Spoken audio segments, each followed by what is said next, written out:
تم شہزادیاں ہو، تمہارا نام تمہارے ماں باپ نے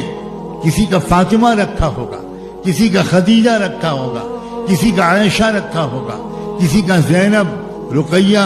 کلثوم، خولہ یہ رکھا ہوگا۔ تو قیامت کے میدان میں اگر عائشہ اور خدیجہ اور زینب اور رقیہ نے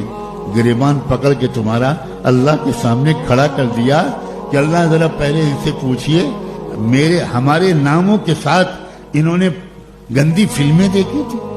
ہمارے ناموں کے ساتھ انہوں نے چیٹنگ کی تھی لڑکوں کے ساتھ، ہمارے ناموں کے ساتھ انہوں نے بے شرمی اور بے پردگی اور بے حیائی کا کلچر اختیار کیا تھا، ہمارے ناموں کے ساتھ انہوں نے ڈرگس لی تھی اور سگریٹ پی تھی۔ اللہ پہلے آپ ان سے پوچھئے، انہوں نے نام بدل لیے ہوتے، انہوں نے آتا، آشا اور لتا اور یہ نام رکھ لیے ہوتے، ہم کچھ شکایت نہ کرتے، مگر عائشہ کہیں گی کہ میں جنت میں نہیں جاؤں گی جب تک میرے نام کی رسوائی کی سزا آپ اس مجرم لڑکی کو نہ